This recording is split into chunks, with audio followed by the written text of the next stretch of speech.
All right. Hey, everybody. It's Rockwell Anderson here with Anders from In Flames. Great to see you again, sir. How are you? I'm good. I'm in Los Angeles, where we recorded the new album. It's good to be back. Welcome back to Los Angeles. And speaking of that album, Battles just came out. It's awesome. Make sure you get it, pick it up now. But right now, you're on tour with Hell Yeah, doing a few more dates. How's that been so far? Great. I mean, we know those guys from before. I definitely know Chad because of he took us out with Mudvayne a few years back, and fans are reacting good to the new songs, and all bands on here seems to have a good time. So, I'm very pleased. And we have stayed off road for a year prior to this one, so it's good to really get out there again, and because playing live, that's what we do. First couple shows, it's knocking off the rust. Now you're kind of getting into the groove of the tour and everything. Well, now we're at the end of the groove. We've been out now for a month, but it's going good. Still a few shows, and then it's Christmas. But, yeah. I want to talk to a little bit about Battles. Yeah. This is at least the 12th or 13th or 14th 12th studio album. So you guys have been around for a while. You've been with the band since '95. The band's been around since 1990. For those fans who have been around since basically the beginning, in the first couple albums to now, and have followed you through the last 20 plus years, what similarities can they find? The fans that have stuck with you all this time, what songs or themes are kind of similar that they can relate to? I'll ask that first, and then I'm going to get it into the newer fans. Yeah. I mean, we're always about melody. That's how it was back then. That's how it is today. We start off with the guitar, and we try to create as good of a melody as we can, Today we can do it on more than just guitars. We do it on keyboards or vocals or guitar.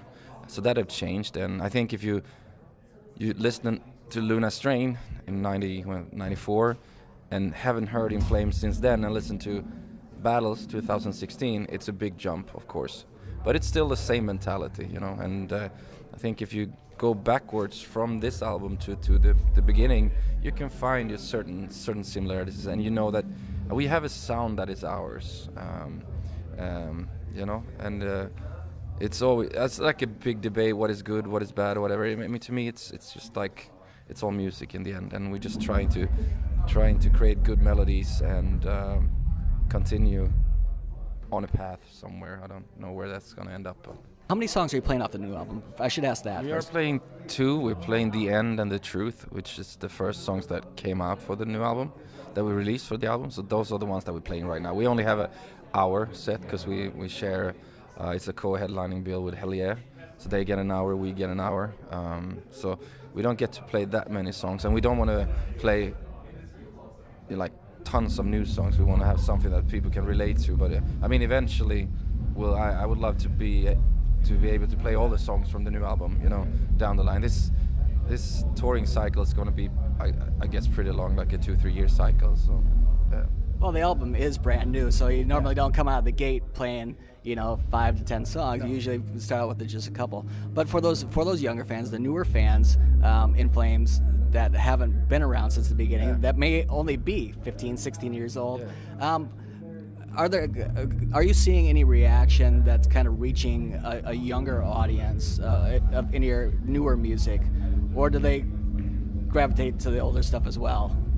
No, I mean, I think we as a band, we don't play for a certain type of person. I mean, either you like it or you don't. I can't do anything about it, but I realized, the older we have become, we do get younger fan base too. And if I could be a gateway to other types of metal, or heavier stuff or whatever, that'd be great. Like bands for me, I got into like Scorpions and Iron Maiden and Judas Priest and heavy metal, and then I got attracted to Metallica, Exodus, Testament, and then came Death, and then came the Entombs and the all like the more brutal stuff like Carcass and stuff, whatever. Like so if I could be that bad, that would be great, because there's so much fucking awesome music out there that's I want people to find out about. This is the greatest genre ever. It been giving me so much so much. I mean,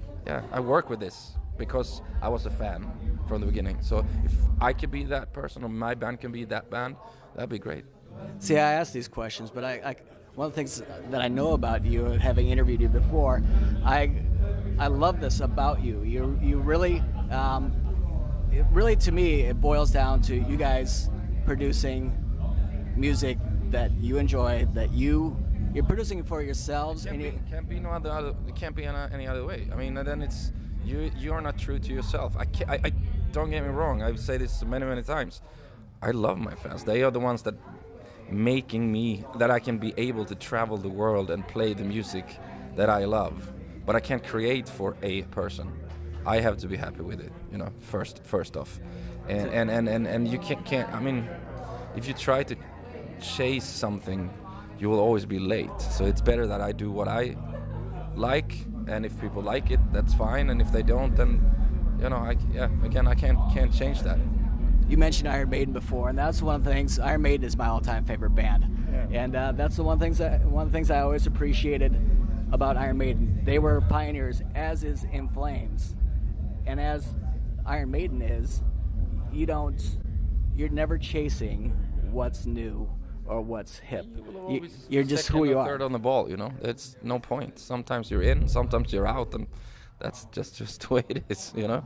I mean, people try to put you in certain categories, say, oh, now you sound this, now you sound that, but yeah, okay, that's fine, you know, but we just want to do melodies. That's it. Now for 2017, that's right around the corner. Yeah. Do you have any big festivals, big things that you plan on for next year, you know, promoting battles? Yeah, we're coming back here, do a bunch of festivals. I don't know which ones are released yet. I don't really pay attention. I thought I saw you on Hellfest. Do you know? Oh, yeah, we play some festivals in Europe, definitely, some big ones, and then we do some stuff. I think we announced Rock on the Range, and we do a bunch of the other ones over here. So first off, next year we have Avenged and Disturbed in the UK, and then we do our own. It's going to be a very special tour, few selective dates in Europe, playing different type of clubs and a set which most people haven't heard us play before. So that's going to be special. Then we do coming over here again, and then we have the festivals in Europe, and then we'll see what happens. But well, we will be seeing you at Rock on the Range and some other festivals here in the States, and we also, I'm going to give a shout out to our UK photographer and writers, Calamed Neil Franklin, who will be covering Hellfest. That's one of the reasons I mentioned that. And we're looking forward to their coverage for you back in Europe. And of course, for us, seeing you again at Rock on the Range and some other U.S. festivals. Really appreciate your time, Anders. As always. And great seeing you. Thank you, man. Appreciate it. Hi, this is Anders from In Flames, and you guys are watching Tattoo.com.